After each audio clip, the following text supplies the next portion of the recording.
Hello friends, welcome to my YouTube channel वॉन्गशन Taylor. I hope आप लोग ठीक होंगे, सेफ होंगे एंड हैप्पी होंगे। चलिए हम आज की स्टोरी स्टार्ट करते हैं। जिस स्टोरी का नाम है द पावर ऑफ डेमोन। हमने देखा था कि विंग वांग जी के पास आ जाता है, उसे बोलता है मुझे तुझसे शादी करनी है। अब आगे देखते हैं। वांग जी उसे बोलता है तुझे शादी करनी है, आपको मुझसे शादी करनी है, लेकिन आप पागल वागल तो नहीं हो गए ना? मैं आपसे शादी कैसे कर सकता हूँ? आप मुझे नहीं जानते, मैं आपको नहीं जानता, मैं आपसे शादी कैसे कर सकता हूँ? और मुझे अभी डेट पे जाना है, प्लीज मुझे जाने दीजिए। ये मैजिकल की दुकान जो है ये आप कहीं और जाके खोलो, प्लीज मुझे अभी जाने दो। पापा गुस्सा हो जाएंगे अगर मैं नहीं गया टाइम से। तो विंग बोलता है तुम्हें जो चाहिए तुम्हें मैं दूंगा, तुम्हें जितना पैसा चाहिए मैं तुम्हें दूंगा। और विंग जल्दी से ब्लैंक चेक निकाल कर वांग जी के हाथ में दे देता है और वांग जी को कुछ बोलने का मौका भी नहीं देता है और वहां से उसे ले जाता है। और वो वहां से उसे मैजिकल डोर से ले जाता है जो उसने मैजिकल डोर जो उसने ताबीजी से लिया होता है। उस मैजिकल डोर से वो अपने साथ वांग जी को ले जाता है और वो एक बड़े से एक हॉल के अंदर घुस जाते हैं। उस हॉल में हर तरफ से फूल जो है वो गिर रहे होते हैं।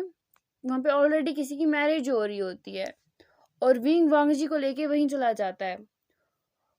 और फिर उस मैरिज के बाद विंग जो है सब कुछ अपने मैजिक से रोक देता है और वहाँ का जो फादर है उसे बोलता है कि मेरी और वांग जी की शादी करवाओ अभी इसी वक्त। और वहाँ पे सब बाकी सभी जो है वो स्टैच्यू बन चुके होते हैं। वहाँ पे सिर्फ फादर, वांग जी और विंग, यही जितने जो है इनको सेंस में होते हैं। बाकी सब वहाँ पे एक तरह के वो पुतले जैसे बन चुके होते हैं। तो सभी फ्लावर्स जो हैं वो वांग जी और विंग के सामने खड़े होते हैं। बिल्कुल ब्यूटीफुल सा एक सीन बन जाता है वो। और फिर विंग और वांग जी जो है वो मैरिज करते हैं, वो एक दूसरे को एज ए हस्बैंड एक्सेप्ट करते हैं। लेकिन वांग जी जो है वो बिल्कुल परेशान होता है, ये हो क्या रहा है? मेरे फादर परेशान हो रहे होंगे, उन्होंने मेरे लिए ब्लाइंड डेट अरेंज की थी, वो गुस्सा हो जाएंगे। फिर विंग जो है उसके साथ शादी करके उसे अपने साथ उसी मैजिकल डोर से अपने घर ले आता है। जैसे उसे घर ले आता है वो सीधे यानली के रूम में चले जाते हैं और विंग उसे कहता है तुम जल्दी से ये चेरी ब्लॉसम का जो फ्लावर है ये अपने हाथ में लो। चेरी ब्लॉसम का फ्लावर जो अपने हाथ में लो और ये यानली की चेस्ट पे रखो। तो वांग जी को कुछ समझ में नहीं आता, लेकिन वो विंग के जो बोल रहा है वही करता है। तो वांग जी जैसे ही उसकी चेस्ट पे एक फ्लावर रखता है, वो फ्लावर जो ब्लूम हो जाता है।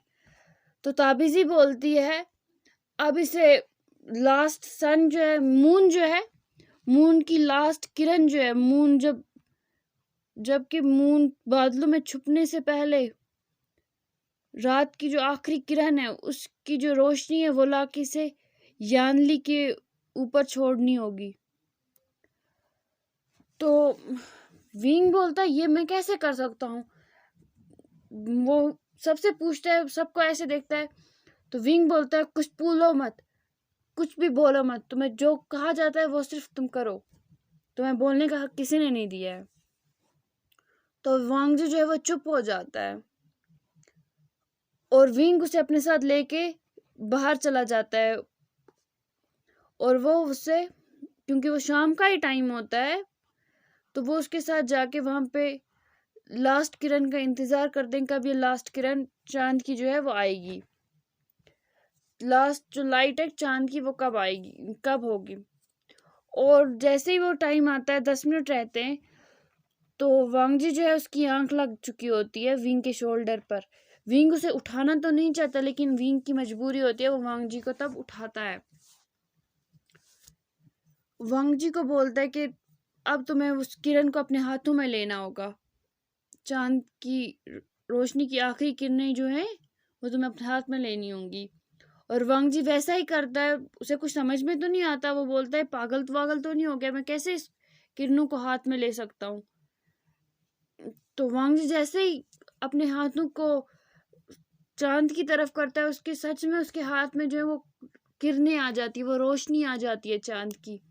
वो खुद भी हैरान होता है और विंग उसे वहां से लेके यानली के रूम में आ जाता है और यानली के बॉडी के ऊपर वो डाल देते हैं। वांग जी तो बिल्कुल भी शॉक हो गया होता है, ये क्या हो रहा है, ये मुझसे क्या करवा रहे हो और ये सब है क्या। तो ताबीजी बोलती है अब यानली को कुछ घंटों में होश आ जाएगा। तो वांग जी जो है वो सबको कंफ्यूजली देख रहा है कि ये हो क्या रहा है और ये बोल क्या रहे हैं और इसको मैं ही सिर्फ क्यों ठीक कर सकता हूँ, ये सब क्या बोल रहे हैं और ये मुझे क्यों बोल रहे हैं इंजली खाट वाला, मतलब मुझे समझ ही नहीं आ रहा है क्या हो रहा है। वो सभी को देख रहा होता है, मतलब अपने मन में ये सब सोच रहा होता है और वो सभी के चेहरे की तरफ देख रहा होता है जैसे कि वो बिल्कुल परेशान हो गया हो, उसको कुछ समझ में ही नहीं आ रहा। तो फिर उसे दादी बोलती है तुम जाके रेस्ट कर लो। बोल दादी बोलती है जंगशा को जाके इसको अपना इसको विंग का रूम दिखा दो, ये वहां पे रेस्ट करेगा। तो ये जंगशा यही करता है, वो जाके वांग जी को विंग का रूम दिखाता है और विंग फिर वो वहां जाके आप रेस्ट करो। तो विंग जो है वो रूम जंगशा रूम में आने के बाद विंग भी उस रूम में आ जाता है। तो जंगशा वहां से चला जाता है। तो जो क्वेश्चंस वांग जी के दिमाग में थे वो वहीं पे रह जाते हैं। वो जंगशा से पूछना चाहता था लेकिन उतने में विंग आ जाता है और वांग जी विंग से बहुत डरता था, उसे डर बैठ गया था विंग का, या अभी पता नहीं क्या कर देगा। तो वो कुछ नहीं पूछता है और वो चुपचाप जाके सोफा पे लेट जाता है और चुपके से रोने लगता है और सोचने लगता है फादर कितना डिसअपॉइंट हो जाएंगे मुझसे जब उन्हें पता चलेगा कि एक लड़की ने मुझसे शादी कर ली, वो भी अपनी सिस्टर के लिए। मुझे कुछ समझ में नहीं आ रहा क्या हो रहा है मेरी लाइफ के साथ, ऐसा क्यों होता है मेरे साथ, मुझे कुछ समझ में नहीं आ रहा। और वो रोते रोते ही वो में बैठा रहता है। उसने कुछ भी नहीं खाया होता है दोपहर से, क्योंकि वो विंग के साथ ही लगा पड़ा था। और उस टाइम वहाँ पे लिटिल मिया मिया आती है, उसके हाथ में चॉकलेट होता है और चिंग चिंग को लेके आती है साथ में। वो उसे रैबिट मतलब चिंग चिंग मतलब रैबिट विंग सॉरी वांग जी जैसे ही उस रैबिट को देखता है उसके फेस पे क्यूट सी स्माइल आ जाती है और वो म्या म्या के हाथ से वो चॉकलेट लेता है और वो वहीं पे साइड में रख देता है लेकिन खाता नहीं है। और फिर वो उसे बोलता है आप भी जाके सो जाओ, बहुत लेट हो गया है। तो म्या म्या भी जाके सो जाती है, वो भी चली जाती है और विंग भी सो चुका होता है। और यहाँ पे सिर्फ वांग जी जितना जो होता है वो सोफा पर बैठ के रो रहा होता है और वो फिर से रोने लगता है और वो रोते रोते ही सो जाता है। दूसरे दिन अब वो सुबह जब उठता है तो वो ब्रेकफास्ट करने के लिए अब जैसे ही जाने लगता है नीचे, तभी वहाँ पे जो है मैडम यू वो अपना वो जैसे ही वहाँ पे बैठता है कुछ खाने के लिए, मतलब टेबल पे बैठना लगता है, तभी जो है मैडम यू वहाँ से उठ के जाने लगती है। तो वांग जी बोलता है मैं तो सिर्फ आप सबको देखने आया था, मैंने तो सुबह ही ब्रेकफास्ट कर लिया है, मैं तो पानी लेने आया था, मेरे रूम में पानी खत्म हो गया है। और वहाँ से पानी की बोतल लेता है और चला जाता है।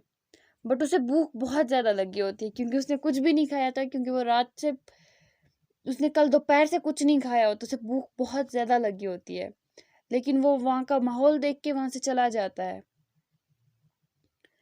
विंग को पता होता है इसने कुछ नहीं खाया, क्योंकि जब विंग सुबह आता है रूम से बाहर निकलता है तो वो देखता है कि वांग जी पीसफुली सो रहा है, वो तो उठा भी नहीं।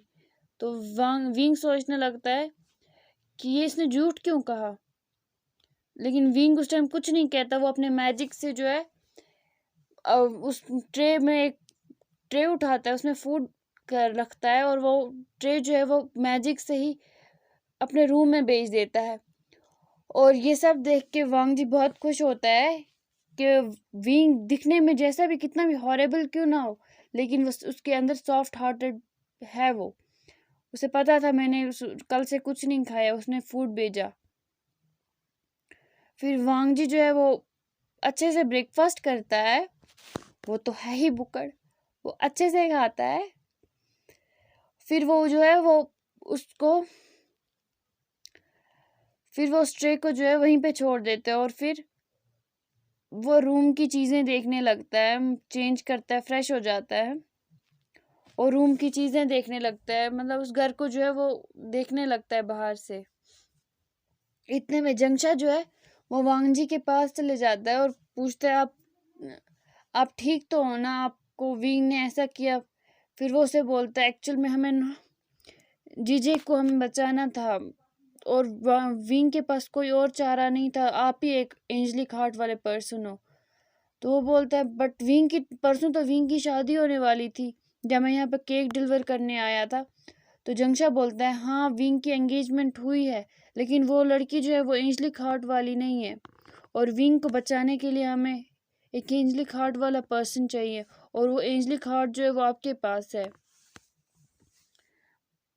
और आपको विंग को बचाना है।